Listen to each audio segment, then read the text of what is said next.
What's going on, everybody? You're listening to episode 5 of the Point NHL Recap Show. I'm Pascal Pryor, joined by Mark Howlack.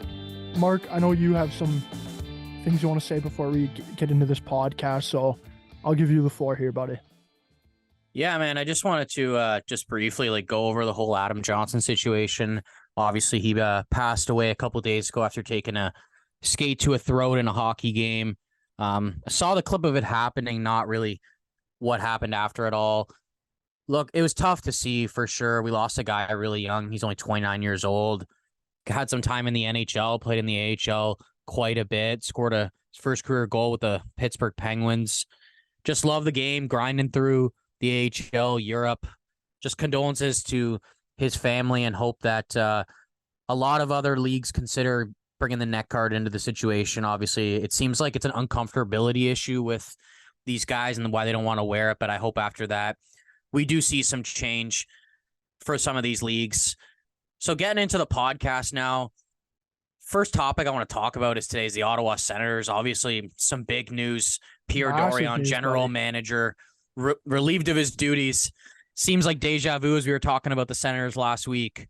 So obviously Ottawa is getting a first-round pick taken away. Their GM's getting fired, it seems like, over that. What do you think of the situation, Pascal?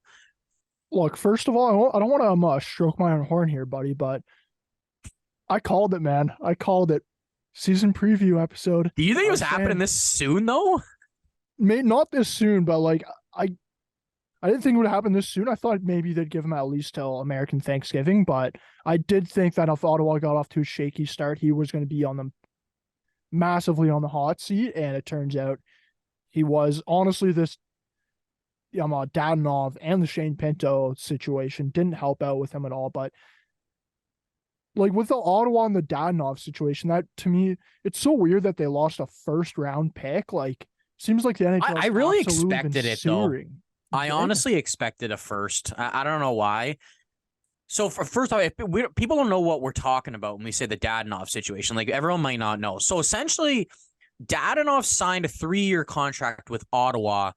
I guess it would be 4 years ago now because he re-signed his new contract this summer. He signed a 3-year, $15 million deal, $5 million a year with a 10-team no-trade clause list. So after that first year, he was dealt to Vegas, and he started playing with Vegas till the trade deadline. At the deadline, he was traded to Anaheim. So once he was told he was traded to Anaheim, he was like, no, they're one of my teams on my 10-team no-trade clause list. And Vegas is like, we don't have a 10-team no-trade clause list for you. So essentially what happens is every year the guy can change it if you have this list, but you have to submit it before, I think it's July 1st. Yeah, it is. So Ottawa was saying that he didn't submit this list. Meanwhile, he did submit this list. So that trade with Anaheim got revoked and came back, and he stayed with Vegas for the rest of the season. So now 18 months later, after, I guess, fully investigating into this, Ottawa's getting punished a first-round pick, either in this year's draft, next year's, or 2026. So it is, I guess, a harsh punishment. I kind of expect them to lay down the law on that, though. It does really, there's no excuses for this happening, though.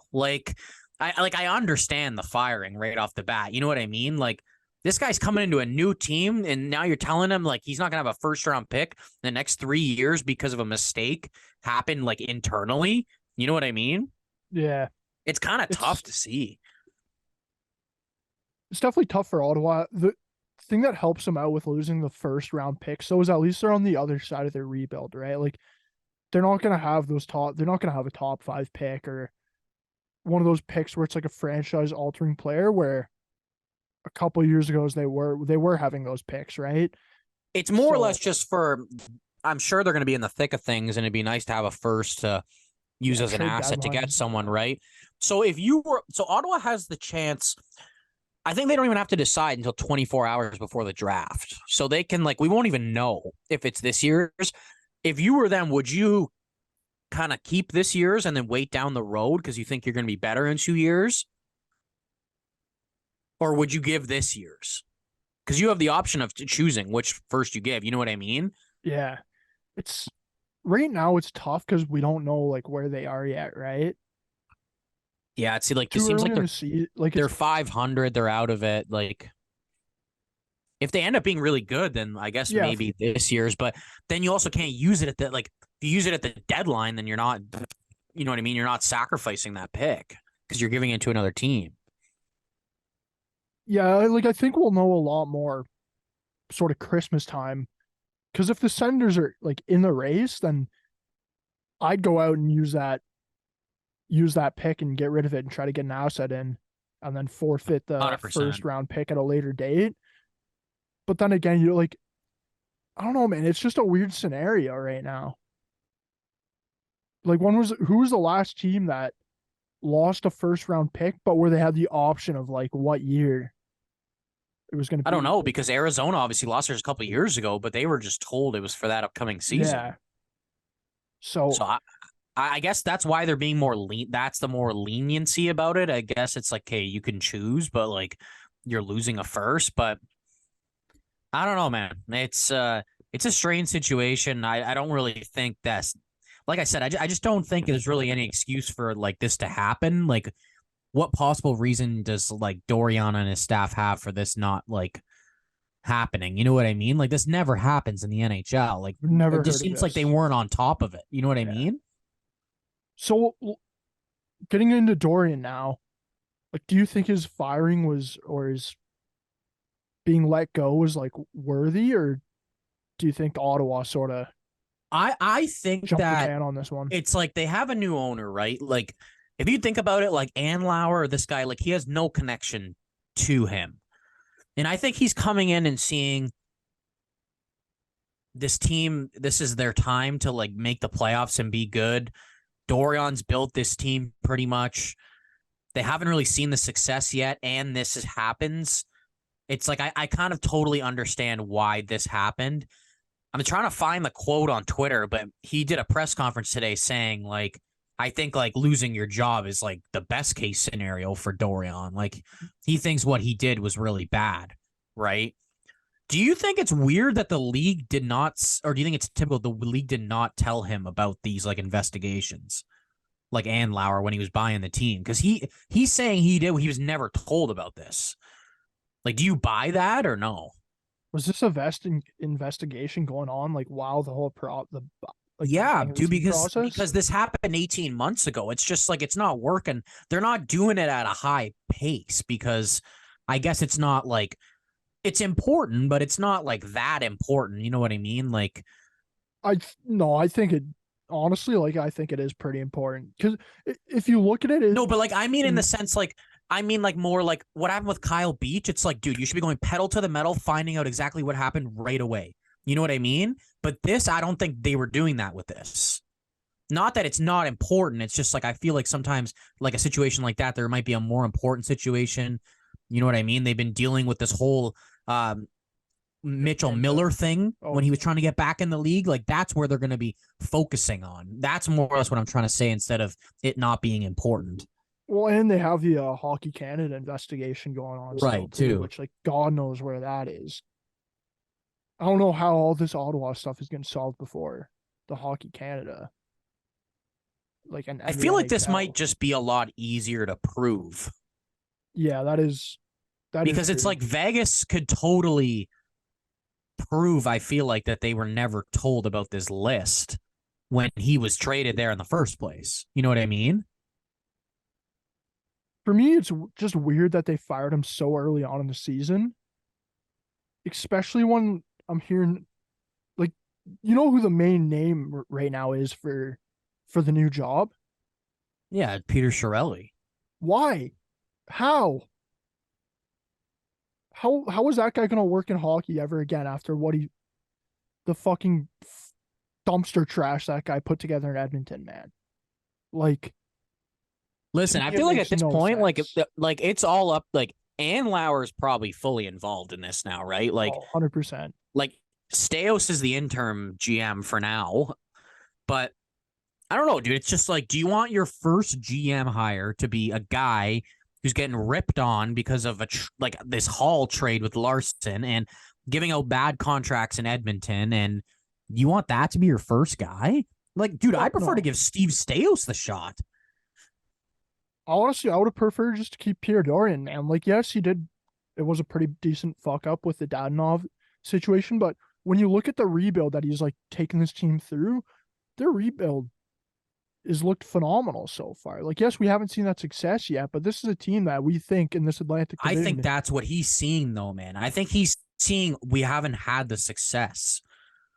It's not like they're starting the season 6-2 or something and 7-1, and like that might be a harder decision. But I think since they're 4-4, he's just like this might happen later in the year anyway if we're not good.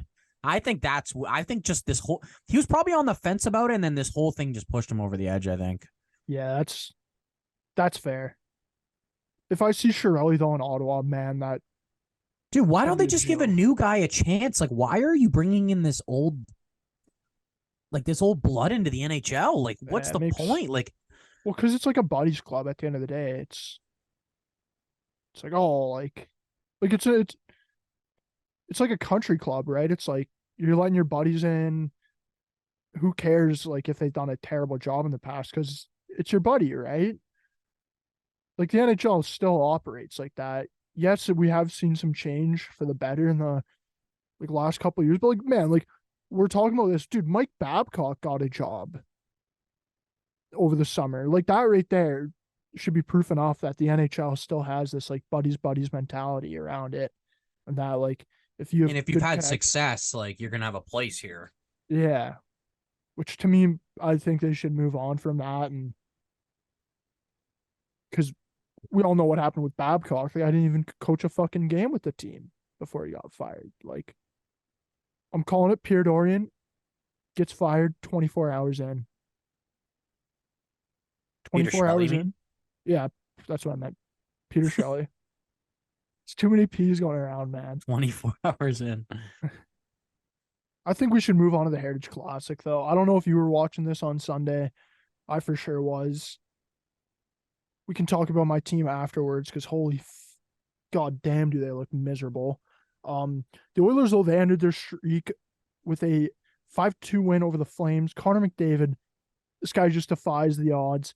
Somehow he played in the Heritage Classic after it was well known that he was injured and that he was going to be missing. Yeah, we said he was playing. We said he wasn't playing. What do we know? Well, should they do testing on Connor McDavid and see like if this guy's an alien? Russian gas or something? But like, what were your thoughts on the Heritage Classic though? Honestly, I liked it. I thought though it was a bit early on in the season to do it. For me personally, like, I want the Heritage Classic when there's snow on the ground, when I can be playing pond hockey with the boys for like an hour and a half before. Out here, like, I could have probably worn a t-shirt. Maybe I would have been a bit chilly, but yeah, but I think it was colder in Alberta, wasn't it? It was, but are you just focusing that game just for Albertans? If you're the NHL, like, I don't think so. You know, it's a pretty big weekend all around for the NHL. So you would have been happy if it was like a month later? Yeah, it was good, but it like beginning of December would have been perfect for me, because like you're leaning into Christmas, you have snow on the ground. It's just like a good time of the year where I feel like right now you're sort of caught in between that like fall and winter vibe, you know? Yeah, like honestly, I didn't watch a little bit of it. I don't know what part it was, but it was only like a 5-10 minute stretch. Man, I thought it was really good. Honestly, like I still really like the outdoor games. Like whenever one's on and if I'm available, like I am watching it. Like a lot of people don't like them as much because maybe they happen more often than they used to, kind of just being on New Year's Day before. Man, honestly, I don't know. Everyone hated the Oilers uniforms. I really liked them, to be quite honest. I even like the pants. Everyone says these are the worst pants ever. I don't know why I really like the brown pants. Oilers just dominated though, man.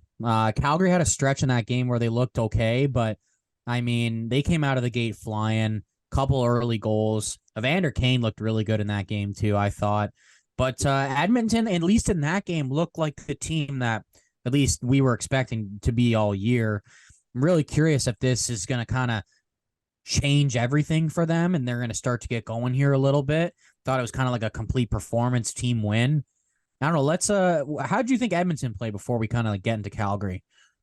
Yeah, I think Edmonton looked great, especially Evander Kane, who's been one of the guys there who's not been under the hot seat, but really been in the media and taken some stuff from the team and coaches there.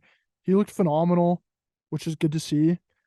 I think McDavid being back for that game, number one, really helped out with how they played, but also just for the overall weekend. Like, can you imagine that game without McDavid, man? That would have been a snooze fest. I know, and then imagine he just like came back for the next game or something. Like it would just Oh, be not the same. that would have been brutal. But I think the Oilers, their start to the season, it's yes, it hasn't been great, but I think we're past that, and I think this is going to be an absolute wagon of a team going forward when you have the best two players in hockey on the team. You mentioned the Flames, Mark. What is Holy, going on in Calgary, dude? I, dude, I don't even know, man. I think Zadorov said it perfectly last year. Like, have you seen the clip of Zadorov yet or no? Yeah, so I didn't see it until I listened to Chicklets today. So who do you think in specific he's talking about? Huberto and Kadri. Like those two, just because Huberto, they haven't looked really Kadri. good? I'd say sort of all the top guys on the team. Even Lindholm too, though? He's looked better than the other two, though. Just look better, but still, you're supposed to be your number one center. So obviously they're the team that's interesting this year, right? Because they have a lot of guys that are unrestricted free agents coming up, like Chris Tanev, Noah Hannafin. Who am I missing here? It was Toffoli. He was available up front, but Lindholm, Chris Tanev, Lindholm, yeah. Noah Hannafin, pardon me, and Elias Lindholm. So It's those are interesting though. four key guys, right? Like, do you see them like moving on from all of them? The other guy I was thinking of was Backlund, but he re-signed. Yeah. Do you think they're moving on from all of them, keeping a couple? Zadorov's another guy that's available too, right? Like, to me, I think most likely Zadorov's moving. I just find that a team is going to overpay for a type of guy like him. Big guy, good defensively, even scored a lot last year, right? Like, he could fit nice as a number 4, even on a bottom pair. They can get a whale of a return for some of these guys, though, if they move them. Like, do you see them going that route and kind of going full rebuild, or do you think not really because they still have like Uyghur, they still have Anderson, Markstrom, Huberto, Kadri. They still have guys that are like these vets, right? Like that want to win. And I don't know how much they would like accept a rebuild. You know what I mean? Man, if you're Huberto and Kadri and the Flames decide to do a rebuild and you're yapping and complaining, like why? What have you done? Yeah, like you're kind of contributing to Yeah, why like this is happening. what have you done in Calgary so far to prove that this and show management that this is going to be a team that can win in the future and compete for a Stanley Cup within the next like 3 to like not even like 2 to 4 years, let's say. Like So is nothing. that what you would want though? Like, do you want them to kind of go this route where like you could see like all 4 to 5 of these guys potentially go? Or are there like any specific guys where you're like, okay, he's a UFA, but like I really think he could like help us out in the future still if he stayed? I don't want to see him go, but like at the end of the day, Hannafin, I don't think he wants to be in Calgary, especially if this team's not doing good. So we can move on from him. Trade deadline too. Noah Hannafin, like he'd probably be one of the top 3 best defensemen available. Like you could probably Yeah, get a I pretty think so decent for return sure. for him. Tanev, he's getting older now, so But he's we'll, still a really solid defensive player, man. And he like blocks shots. He's grindy. Like I think a team would really want him, I think especially a as a team. right-handed defenseman. Oh, I think a team for sure would want him. The Calgary Flames, though, would I keep him? I don't know. Honestly, I think the Flames should go into a sort of a rebuild or a reshuffle. Because, like, when I look at this team, you're going to be a borderline wildcard team for the next 2 to 5 years. Would you rather keep on doing that and maybe, like, oh, maybe one year we get hot during the playoffs? Or would I rather see him rebuild now and be able to speed up the process of the rebuild? Like, man, I'd rather watch them speed up the process of the rebuild. Because if they do the 2 to 5 years of wild card stuff, like Philadelphia, right? Philadelphia did that sort of for the last couple of years. And when we look at their rebuild now, dude, like it doesn't look that great. They don't really have many great young guys, right? No, I think they need a couple more years of like suffering kind of. To be fair though, they're like their young guys have played pretty hard this year and they've actually looked not terrible. But I mean, I don't see that continuing on. Like I think there's regression coming for sure. With Calgary, it's tough, man, right? You haven't seen Yeah, success in like a year and a half now, like since having a really good season 2 years ago. I would just like if I was Conroy, like I would just be I'd tear I'd it be down, like man. saying I'd So literally be quick. saying anyone is available minus say Coronado, like I don't know, even Peltier and Wolf, Pretty much, that's what I do. just say, like you know what I mean, like open it up to discussion, see what you can get for these guys. Like, you know what I mean? Like, dude, you could be walking out of the trade deadline and have like 3 firsts this year. Like, you know what I mean? Like, I would just see what's out there to like help benefit this team in the future. Like, you've got some good prospects in the system too, right? Like, you got a goalie who might be the best goalie outside of the NHL right now. Like, and you got some good guys like Justin Poirier is good on D, Connor Zary in the minors. Like, this team's not like I don't think there's no hope or at the end of the tunnel. You know what I mean? It's just like it's not working for them at NHL success right now. Yeah, like as you said, the rebuild and sort of put everybody out there on not on the trade block, but put everybody out there in discussions. Like I'd for sure do that. Honestly, I'd leave Rasmus Anderson out because he's still young enough That he could be a where piece of the puzzle. Yeah. on the other side of the rebuild, he could be like 30, 31 years old.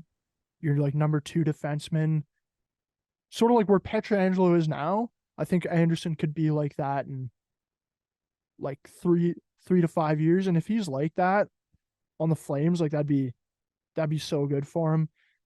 Other than that, though, yeah, just the young guys, keep them around, going to a rebuild. We have the salary cap going up too now. So hopefully this Kadri and Huberto contract won't look as bad and you will be able to get a decent return for them. But yeah, I'd fully tear it down, man. It it doesn't look good. And I think the worst place in sports to be is to be one of those middle teams where you continue to try to go for it when realistically you shouldn't be because it makes coming out on the other side of the tunnel after the rebuild, it makes it a lot harder, right? Like you start that rebuild a couple steps behind compared to some other teams who do decide to go and sell. But overall, it's gonna be a rough couple of years for the Flames, I think. So for this next team, we'll bring in Alex Pereira, lifelong Penguins fan. I call you a bandwagon fan, but that's just me grinding your gears, buddy. Man, your team has been awful to start the season. They're last in the Metro right now. Started the season with a 3-6 record. The thing that really stands out to me, those 29 goals against. If you want to be a top team in the NHL, you can't be letting in goals like they have been this season. Alex, where do the Penguins go from here? Well, first off, let me say thank you for having me on. Not a bandwagoner, been liking this team my entire life, even when they were shit before, and 5 cups in my lifetime. So suck it. Humble But yeah, like you flex. said, 3-6, last in the Metro, 28th in the league. It's not good. I didn't think Dubas would fix this team in one season with that garbage Ron Hextall left behind, but thought they'd be competing for like at least a wild card spot. And I think there's a few things that are just going really wrong with this team. Let's start with the power play. You think with the guy that they acquired, Erik Karlsson, with Evgeny Malkin, Sidney Crosby, Jake Gensel, those are a lot of very elite players right there. And then, Ricard Raquel, Brian Rust, they threw in Riley Smith recently on that power play. That should be clicking at a higher percent than 15. That's 21st in the league right now. It's just not good enough. And I understand like they haven't built that chemistry yet. They've played with Letang at the point they're pretty much their entire career, and a guy with like Erik Karlsson comes in and it's going to be different. But with that amount of talent, that's like $50 million of cap space on the power play. They can't get it done. And yeah, man, it's been hard to watch, but they got to improve the power play, number one. Number two, just goals in general. They're 21st in the league in goals forward right now at 2.89%. this team's not built defensively. This isn't like a Barry Trotz coach team. This isn't the New York Islanders. They're not going to win 2-1 games, 3-2 games. They got to get up to at least 4 goals a game for them to win. And then another thing is the fourth line has been horrible. I know when Kyle Dubas made the bottom 6, he wanted them to defend better than last year. Like, if you're not going to be scoring goals, you better not be getting goals scored against you. And they're not doing either, man. Like, Nieto, Achari, Carter have been useless. I heard so much about Achari when we acquired him. Like, this guy's hard to play against. He gets under the other player's skin. I haven't seen any of that. I've seen maybe 2 big hits out of this guy, and that's about it. And I want to see them bring up some of the younger talent. We have Sam Poulin, who's been playing for the WS Penguins forever. This guy's got to get an opportunity eventually. I want to see him in the lineup. You got to scratch Carter eventually, man. Like, how long are you going to let this guy, like, he can't skate anymore, man. Like, the only thing he's good at right now is face-offs. Okay, you mentioned Kyle Dubas, and that you think it's going to take him more than just a year to figure this out. With Kyle Dubas, how big of a leash do you give him right now? Because, yes, you want to give him some time, but also with the age of this core, it is a pretty urgent matter of becoming a winning team. So how long do you give him? And if you guys don't make the playoffs this season, like, do you really look at letting him go? No, like, this guy's here to stay. We just signed him to 6 to 7 years. I can't remember which one, 6 or 7 years. This guy's staying, man. If anybody's going, somebody in the coaching staff. My vote is for Todd Reardon. He's the power play coach. This guy, he doesn't change anything, man. And that's Mike Sullivan's problem too. Like, I think Mike Sullivan is an excellent coach. Any other team would hire this guy on the fly, but I think his message and his system just doesn't work with this team anymore. Like, this isn't the back-to-back Stanley Cup champions anymore. Like, we used to play with speed, high scoring. These guys are 6-7 years older than they were when we won those cups. Like, you're not going to be able to play that same style anymore. He needs to change it up. And that's one of his flaws. He doesn't really, he doesn't put the lines in a blender and try different things. He's like, the guys have played with each other so long, they know what they got to do. And like, we need somebody that's going to make adjustments on the fly, man. So do you think this is to a point? So like, Nick Nurse comes back to Toronto for the Raptors a couple days ago, and they were asking him about being fired. And he said, you know what? Like, I felt like it was time. And I feel like they felt like it was time too. And there's no kind of hard feelings between that. Do you think, even though Mike Sullivan's a great coach, he's done this, it was a pretty long time ago they won those cups, right? Like, this is 6-7 years ago now. They haven't won a round since. Do you think potentially, if this doesn't get better, say they keep trending the way they are right now, like, do you think getting rid of him during the season is a possibility with this team? Or do you think they're going to kind of at least ride it out to the end of the year? I think it's a huge possibility. Like, if you look at our history, when we fired Dan Bilesma, like, great coach, we won the Stanley Cup with them, but then we fired him, and that sparked the boys, and we won another cup. We fired Mike Johnson. Look, it sparked the boys, and we played great. Like, I hate to see him go, and I don't want to see him go right now. I wanted them maybe make a small change first, see what happens if you get a new power play coach in there, change some things. And if that doesn't work, Mike's got to go. I'm sorry. Like, thank you for everything you've done, but let's get somebody else in there.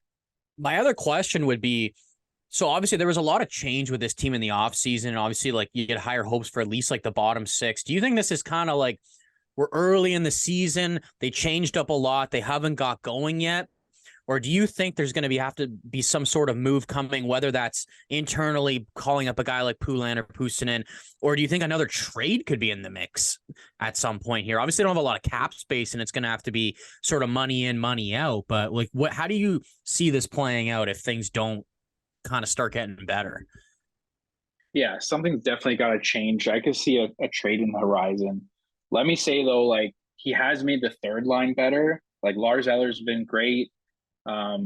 Big Z, ever since they brought him in, he's been great. That guy is so underrated. He keeps plays alive. He uses his big body. And DOC, like, I know he went to arbitration. I'm glad we got him for the number we did. Like, this kid has so much potential. And that third line is one of our best lines. Like, they cycle, they keep the puck in the zone, and they get a lot of chances. So the top 9 is great. It's just The fourth line, they need to do something about that. I know the fourth line isn't going to make or break the games, but it's still important to have them contributing once in a while. And yeah, I'd like to see Sam Poulin and even Colin White. Maybe he did good in his PTO. He got signed. One of those guys. They do have like some options down in the minors for some guys that have played like NHL games, right? Like kind of sort of looking to resurrect their career almost. Like they do have the depth in accordance to like availability of forwards, especially if they ever like ran into some injury trouble. You know what I mean? My other question would be, I'm a supporter of Tristan Jarry. Like, what do you think about him? Like, how's he looking this year? Obviously, they re-signed him to this big contract. Nedeljkovic looked okay the first couple games he was in, but he's on LTIR now. Like, I think their season is going to make or break on this guy. He's shown stretches in his career where he's been, I want to say, quote unquote, he's shown like eliteness in the NHL, but then there's been times where he's been really inconsistent. Like, do you kind of think their season is also going to ride on the way he plays the rest of the way? 100%, man. This guy needs to play better. Like we've talked before, I was a Jarry believer. This guy can be an elite goalie when he's on, but when he's off, man, oh my God, it's hard to watch. And he's ran into a lot of injury troubles in his career, but I mean, like if he's staying healthy now, he's got to get back to where he's been, you know? Yeah, and if you look at him, he's 2-5-0 this season. His 2 wins are shutouts. So it seems like he's either great or he's horrible. Like, and this guy never likes to cover the puck. He always tries to play the puck, and a lot of mistakes happen there. But yeah, 284 GAA, that's not bad. But then his save percentage is at 893. Like, you got to be better than that. At least give us like a 900 save percentage. The way your team's structured, you're not going to get into the playoffs without a goalie having at least a league average save percentage. No, and a lot of Penguins fans didn't like the contract. 5 years, $5 million is a lot of money, but at the same time, there was nobody really available besides like Korpisalo. But like, he's about the same level. I think Jarry's still more proven than Korpisalo, though. I would prefer to take the risk on the guy you've had already, right? Yeah, he definitely has the better ceiling. But yeah, Korpisalo's playing better in Ottawa right now. But yeah, Jarry's going to have to step up to the next level. And like in that last game against the Ducks, like it's not like we're like the game against the Blues. I think we gave up something crazy, like 18 2-on-1s. Obviously, a night like that, it's not his fault. We sometimes play horribly defensively, but he's got to be better. It's just that it's that big save when you need it, man. It just seems like he can't make that big save. Okay, one last question for you, Alex. As a diehard Penguins fan, how long do you give this keep on going and trying to be a winning team? Like if we come to trade deadline and you guys are clearly out of the race, at that point, do you look at maybe trading off some assets and getting some stuff for the future, or are you still all in with this team? I'm all in. Like these are franchise players. I know they can still play. Like when we had to sign Gino, I'm glad we kept him. The Letang contract is the one I don't like. It's a little too long. If we were gonna lose anybody at that time, I would have been fine with losing him. But Gino and Sid, like, you gotta keep them unless, like, if Sid wants to go, let him go. He's given so much to this organization. Yeah, I think like at this point it's his decision, and he's so into like addicted to winning that it's like if it's not working out for you guys, like you gotta let him go. Where you like, yeah, he's brought you so much, man. Like nobody hates losing more than Sidney Crosby. I can tell you that much. And let's say like he has a couple years left in his contract and he wants to go play with his boy Nathan McKinnon. I wouldn't be butthurt.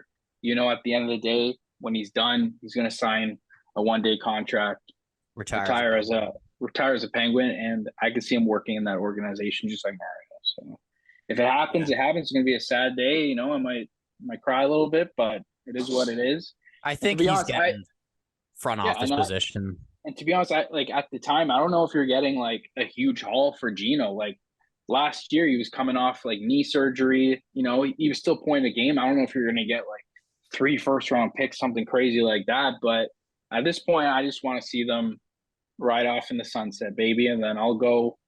I don't care if they're bad for another 10 years. I'm going to ride with this team no matter what. And if it happens, it happens. I do have actually one more question for you. Sorry, Pascal, before we wrap up here. Obviously, the free agency's coming this offseason. There's some pretty big names like Leafland. It's all about Nylander, Calgary. They got a lot. Lindholm, Hannafin.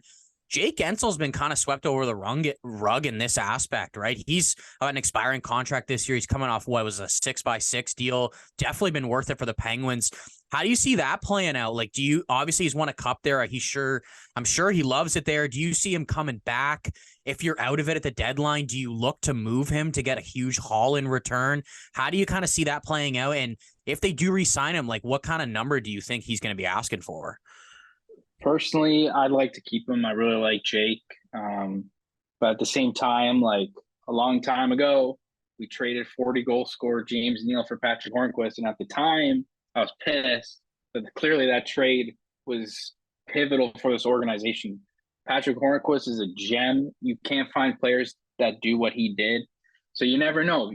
Sometimes, let's say they trade him, I'd be pissed. But if they got some good return, you never know. But Jake Ensel's a playoff performer. This guy's playoffs numbers are unbelievable. We just got to get to the playoffs and make it past that first round. But yeah, who knows? Well, yeah, thanks for your question about how much he would make. I think probably in the 9 million range. I think he's probably comparable to a bunch of guys in that range for sure. Yeah, 9.5 probably. Well, thanks for hopping on, buddy. It's always great seeing your face on the Zoom calls, talking about your no worries, man. Beloved Penguins. We'll definitely have to have you on again later this year. Yeah, man. Don't sewer me when I get off here, okay? Oh, it's thanks for coming on, Alex. Yeah, and don't forget to subscribe to the Chirping Pigeons. Thank you so much, guys. Let's hear your best chirp. Let's hear your best chirp before you hop off. Oh, that was horrible. I can't make a pigeon sound, bro. I'm sorry. Oh, I don't know. I might get cut, buddy. I might get cut. Yeah, please cut it. All right, see you, boys. See you, buddy. Mark, I think we got to continue on with the theme of this podcast so far in the NHL Whip Around, and that's garbage teams so far this season. This team we're about to talk about, maybe the most garbage team we've ever seen in the NHL. It's the San Jose Sharks. They're the worst team in the NHL right now. 0-9 start. This is the best part, though. They have 9 goals so far this season, and they've given up 34 goals. They have 1 goal a game, dude. Like, I literally think the worst AHL... DeBrincat and Vetrano have as many goals as this team. Yeah. Dude, I think that not the worst AHL. I think the best AHL team could probably take on this team and make it a pretty close game, to be honest. Like, I don't really disagree with you, man. They don't got a pretty roster, and I think we talked about I don't think their defense is any good whatsoever. It honestly might look like one of the worst in league history. People are forgetting this team was awful last year, and they had Erik Karlsson and Timo Meier, right? Like, these two guys aren't there anymore. They didn't replace them with anything good. I don't think San Jose is a good team whatsoever. I think they're definitely the worst team in the league, even roster wise, despite them having this 0-8-1 start. I will say though, you got to kind of give credit to their goaltenders. They both have 907 save percentages right now. They're facing a lot of shots, and they've been blown out a couple times. But I mean, I don't know if you saw Blackwood against Carolina a couple weeks ago. They lost 2-1 in a shootout. This guy had 51 saves. Kudos to those guys though for playing through it. You know what I mean? It's definitely not easy when you're not coming out on the winning side. They got 1 or 2 guys that have 3+ points. What is it? Couture and Hurdle. All these guys they brought in this offseason. Duclair's doing nothing. Granlund, Mike Hoffman. They've got some young guys that can make an effect in the future. I'm excited to see what Will Smith's going to be like in a couple years in the NHL. If I was Mike Greer, though, I wouldn't rush him at all. He's at college this year. I'd even potentially tell him to stay another year. What's the point of bringing him in? He's not going to be into a good culture. The other guys that I like that are young on their team, Bordeleau's a pretty good player, and William Eklund's got some nice upside too. So those are the 3 pieces in San Jose where I think you can be excited about, kind of. But besides that, it's they kind of have no future in net, and they don't really have any good D prospects at all. So I think this is a team where we're not going to see them back in the playoffs for a long time. I know they haven't been in a couple of years anyway. I just think that they, like, going back to Calgary, I think they did what we were talking about that Calgary shouldn't do. Like, they want to be better for longer, because San Jose did see success in the regular season for quite some time back in the 2010s, right? So they thought, okay, we can prolong this still. We got Burns, we got Carlson, Couture, Pavelski. Let's keep going for it. And then it was 1 year, they just didn't make the playoffs, and they've never been back since. So I think it's going to be a lot more suffering. Obviously, they don't even have any really good assets to trade this year, which is going to suck. Hurdle and Couture. Yeah, but it's like, what are you getting for them, dude? They make $8 million. Like, they just got to hope Pittsburgh does bad and finishes just outside the top 10, and then you're getting the top 15 pick this year, along with your hopefully first overall pick. At worst, let's say top 3. But besides that, like, it's just kind of rough for them, man. They don't, like, it's not like they're a team where they're young, they're up and coming, you can trade this guy at the deadline. So I look at Montreal, it's like, okay, they're doing better now, but I don't expect them to make the playoffs. They kind of have a brighter future. And it's like Monahan could be a really good deadline piece for someone. But San Jose doesn't have that guy. They don't have anyone where you're like, hey, I really want him at the deadline this year. Well, even for a lot of these rebuilding teams, man, like, you can sort of see the light at the end of the tunnel, right? Like Anaheim, you have all those big guys, you have all those high draft picks. You can see the light at the end of the tunnel. Same thing with Montreal. Like with San Jose, dude, like, I think they're just entering the tunnel right now, you know? It's going to be some long suffering ahead for this team and their fan base. I think we should move on to the Washington Capitals now. They haven't looked too good to start this season. They're sort of middle of the pack right now. 4-3-1 start, but big news with them. Nicholas Backstrom, he's taking a leave of absence from the team. It's what he has called an ongoing injury situation. This is a pretty big loss for him, man. It is a big loss, but I think after he had that surgery last year, like, there were so many rumblings that, like, he was never going to play again. And then he ended up playing, and he hasn't been as effective a player. Like, he's got 1 point in, I think, 8 games this year or something like that. Like, just not really being his true self. You know, this guy is just such a good playmaker back in the day, setting up Ovi all the time. But to be honest, man, it doesn't really surprise me that this is happening. I think he looks completely different. He looks like he's playing injured. Like I said, with the situation last year of him potentially not coming back, I just think it all makes sense of why he just hasn't looked as good. I wish him the best. I hope he can get back and healthy. He's obviously older, in his 30s now. Hate to say it, but this might end up being it for him. Would be kind of a shitty way for him to go out, but he was a fun player to watch, especially back in the day. I hope he can kind of get back in it. It would suck, honestly. I think, just thinking about down the road, like, imagine like Ovi getting his, like, passing Gretzky's record, and like Backstrom's not there anymore. Like, I feel like that would kind of suck a bit. Like, he's assisted on a lot of his goals, like, in his career, right? Like, that's a guy I just kind of see, like, I just kind of see the whole team, like, coming out and celebrating after Ovi passes Gretzky, and I think it'd be kind of weird without, like, Backstrom being there. I think the NHL would figure out a way to get him out there. Like, even if... No, I know, but I mean, like, just as, like, a direct teammate, you know what I mean? Like, even if he does come back healthy, there's still no way he's going to be out there. Because we're not going to see Ovi break the record for another 3 seasons, probably. Like, Backstrom really going to come back from this and play 3 more seasons? I don't think there's a shot at all. It is kind of unlikely, I guess, but yeah, with this team right now, it's all about getting Ovi that goals record. I don't think they're doing anything else that's too important, really. They've picked it up a little bit the last couple games, but I mean, like, they just don't have a great roster, I don't think. I think they just lack a couple different things in their team that aren't really easy to figure out, and they don't have a lot of cap room either. Like, I think some guys have just kind of underachieved for them the last couple of years, like Oshie and Mantha, and I think they're expecting a lot more out of those guys, and I don't know. I just don't see them going anywhere near the playoffs in this division, to be quite honest. Well, Mark, let's go over to the Atlantic Division. I know you're absolutely loving this right now. The Montreal Canadiens are third in the Atlantic. Yes, they're ahead of the Tampa Bay Lightning, Toronto Maple Leafs, Florida Panthers, Ottawa Senators, and the Buffalo Sabres. Who thought we'd be saying that? Yeah, we're only 9 games in, but man, Montreal's been looking good. What do you make of this whole Montreal sort of run that they're on right now to start the season?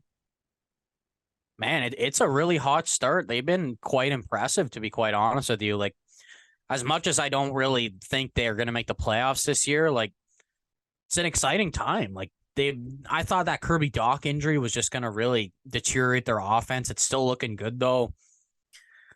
To be fair, there's been some games they've won in here where I think they've been like outplayed completely, and like either Allen or Montembeault has kept them in the game. I said before the season I thought their goaltending was going to let them down, and they've had like some of the best goaltending in the league so far this year. Allen's got like a .930 save percentage right now, 3-0-1. He's the only game he's lost is against the Leafs. They're looking pretty good, especially some of these young guys too. Like I said, you want to see these young guys develop. Some of the vets are getting into the action too. Like Tanner Pearson's got 5 points this year. Like we just mentioned before, man, Sean Monahan's looking really good. And he's finally healthy. It's like, it's almost to the point where like, I don't even know if I want to trade him. Like, I kind of want to re-sign him. No. Like, if you get him on like a cheap deal, you don't think so? Because like, he's like a really good third line center, I think, that can play in the top 6. So you think it'd be more worth for them to just get like a haul for him? Yeah. Because he makes $1.9 million, dude. Like, that's like such a manageable contract. But he doesn't fit into your guys' timeline right now. And the other thing with him too is, yes, he is healthy now, but with the amount of injuries he's had in his career, like, sell high on him. Because if you guys do re-sign him on a cheap contract for the next season or two, if he does get injured, you're going to be looking at a situation like, fuck, we could have traded him and gotten a decent. Yeah, that is really true. And I guess with the center depth with the team, it's like you got Dvorak, you got Newhook, you got Dach, like you got Suzuki. Yeah, it would make sense to just move on from him. It's just I've really enjoyed watching him play. It's like I almost like don't want him to leave eventually, but he's looking really good, man. He's also like top 10 in like face-off percentage in the entire league. Cole Caulfield's looking great this year. He's scoring at like that 40-goal pace, but he's putting up more assists, setting up more plays this year as well. Couple guys, though, like really struggling. Like, man, Josh Anderson looks awful this year. He's got 1 assist in 8 games. Really not doing much out there.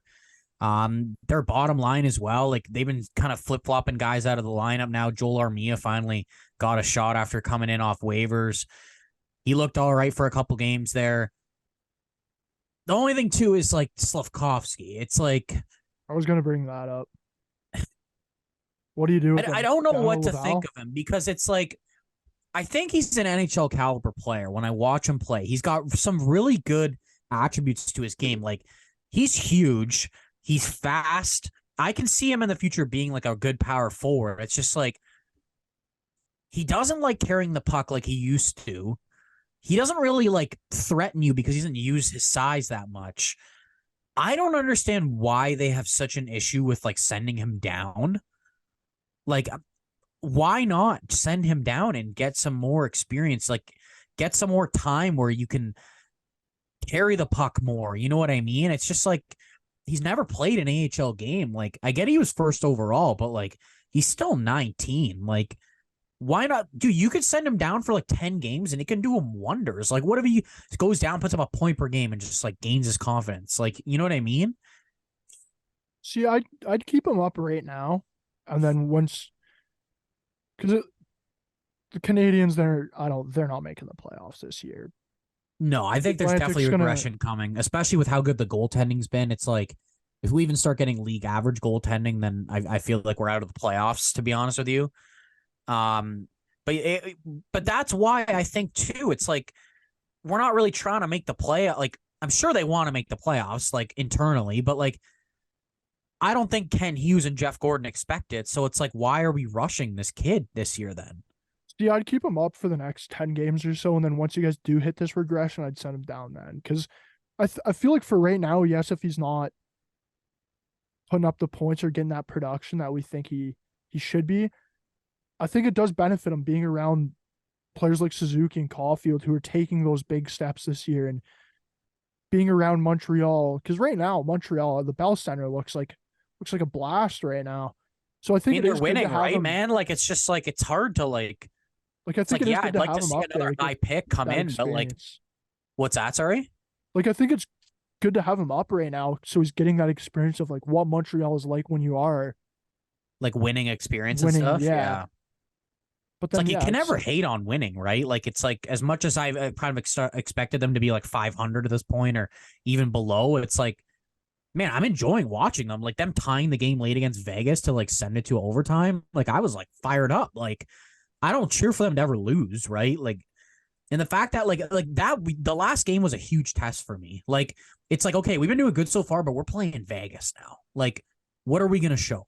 You know what I mean?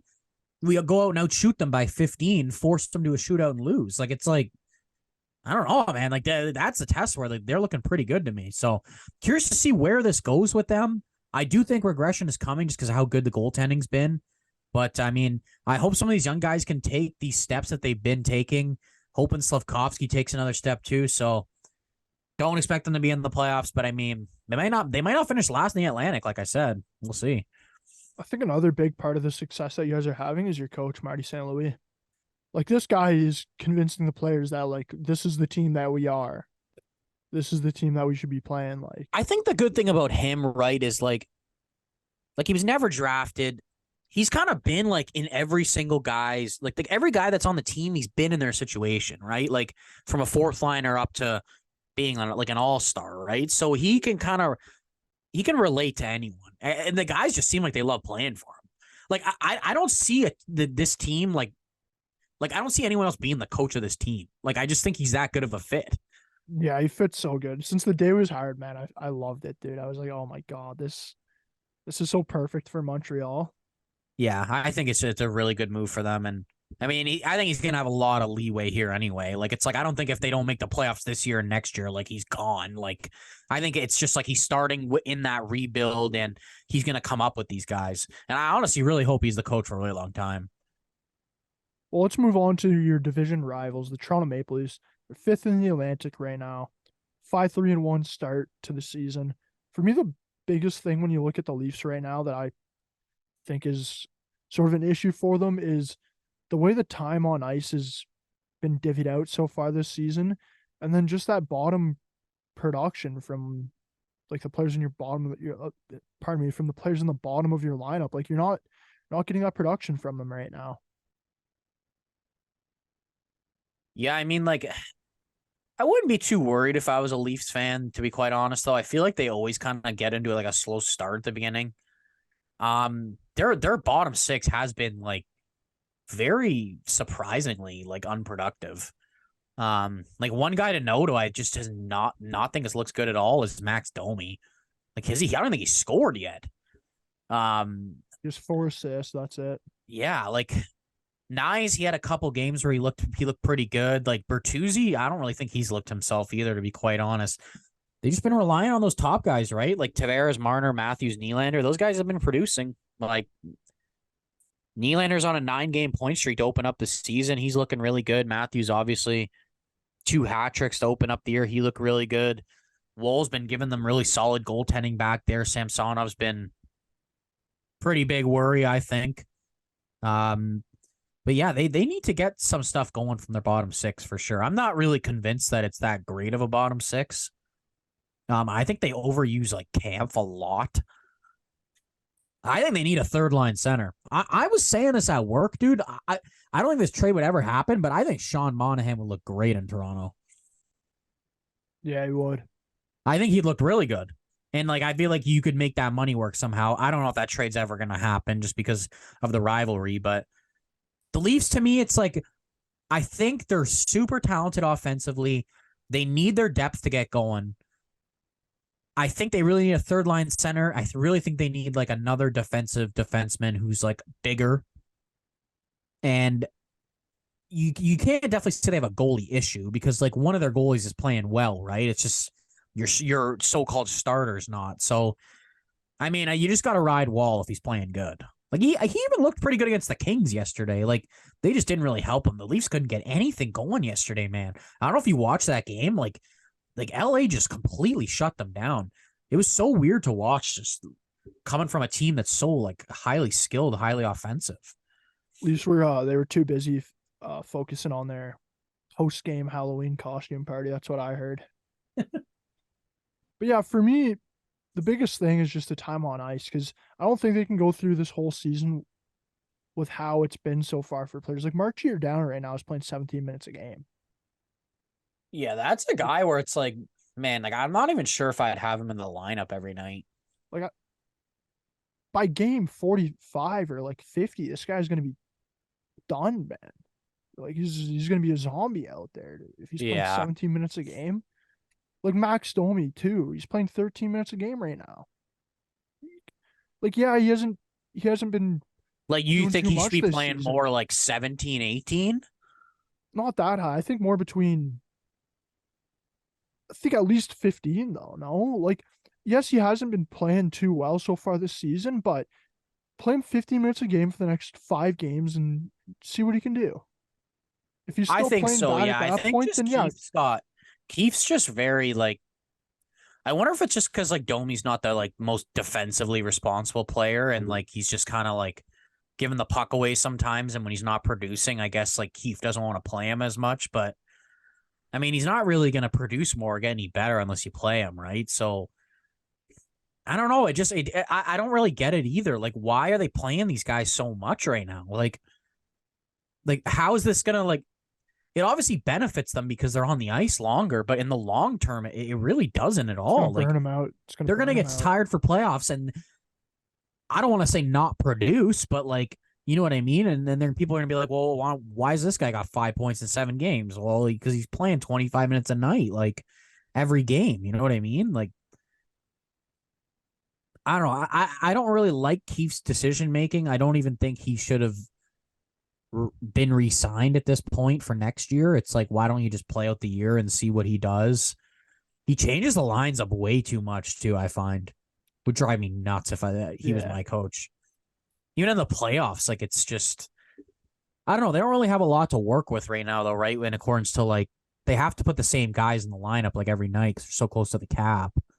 So it's not like he can sub guys in and out all the time. But I mean, I don't know. He's got a really good team to work with, right? Like, he's got to be able to find something that works here. Like, Domi can play center or wing. Like, you have options of how you can kind of structure your, especially like your third line. You know what I mean? Like, their top 6 isn't a problem. Like, it's fine. Like, they're good. I'd go back and try Nylander out at center again. You can go even when he's playing this good though, like at the wing. Yeah, because he's sort of showing right now that he can drive a line. He can produce his own offense. Which I think that was probably the biggest worry with him at center was, will he be able to drive a line? Because if he's playing second line center and you have John Tavares at third line center, like, that John Tavares line is going to be your shutdown, starting our own end line, right? Like, Nylander's not that great defensively at center. Who cares if he's putting up the points? I think it's going to get to the point soon where, like, Tavares is going to be a lot more effective on the wing because of his foot speed and his age. Like, I don't know if that's going to be this year, but like, I don't think he's going to be like a great like first line center anymore or anything. You know, like, he's been looking all right so far this season. No, he's been producing though. Yeah, he's definitely in the future. I see him slowing down a fair bit. I think we got to talk about the Nylander contract situation though, because to me it's sort of looking like the Leafs sort of fucked themselves with this whole scenario and not re-signing him over the offseason. Because if they re-signed him over the offseason, they probably could have agreed to like a $10.25 million deal, and both sides would have been like, all right. Would you give him 10 right now? Yeah. I think right now, the way he's playing, he's gonna get 10 easily. Like, without a doubt, dude. See, the reason why I was a little bit skeptical when you said move him to center is just because in his contract year, that's just gonna gain his value. Like, and like, it doesn't really benefit the Leafs, you know? Like, it's just like, if you move him to center now and he keeps producing, he's going to be like, well, bro, give me like an extra $700K. Like, I've been playing center too. Like, re-sign him tomorrow and then move him to center. That's what they got to do. See, it's just hard. See, it's just hard for like Like, are they really going to give this guy like $10.5 million and then like 4 guys are making even more? Like, is it going to work, man? Like, even with the cap going up a little bit, like it's like they're still kind of in the same situation as a couple years ago. See, I have no clue how that would work. But are you gonna lose them? It's like, are you like? It's like right now, it's pretty much sign them for 10 plus, trade them, and if you trade them, no matter what you get back for William Nylander, if you trade him, you're going to be a worse team than you were with him. And then the only other scenario is let him go to free agent, like let him go to free agency, and hopefully you're the highest bidder, and hopefully he really does love Toronto that much where he'll stay with you guys. Like those are the only 3 scenarios right now, and I think the best scenario is honestly that first one, where you re-sign him for 10 plus, because you're gonna be a worse team if you trade him, and if you do let him go and test free agency, who knows? Like who knows if there's a team with a salary cap jumping up that will offer him like 10.5 a year and or 211 a year, and he'll take that. Man, like not that he would ever go there, but I just could see some team like Anaheim coming in being like, bro, here's $11 million. Like, come play with like our fucking young guys and like let's build something. The only reason Honestly, I say that is because like I like a lot of teams were like a lot of people were really like, what the hell when Dougie Hamilton went to New Jersey, because they weren't that good then, right? Like, yeah. And they were like, why is this guy going there? And I'm like, dude, I think he just sees like they have such a bright future. And like he's still going to be the number 1D, right? Like it ended up being a good move for him, like, right? Like just 1 year missing playoffs and then boom, they're in. So it's like, I don't know, like it might sound ridiculous, like Nylander to Anaheim or whatever, but like I don't know. They have cap space. I don't think that's ridiculous at all. Like they have cap space. Like he's going on the first line. Like their top 6 would be nasty. Yeah, they're cap space. They're on the other side of the rebuild. I don't know. He seems like a beach guy, man. I feel like he'd like it there.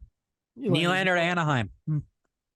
Book it. That guy screams Cali boy. Yeah, it's going to be interesting to see because so far the Nylander contract situation, like with his hot start this season, I feel like it hasn't been talked about that much. Where it's like when you really look at it, it's like, man, like it's just starting to look like it's going to be ugly, dude.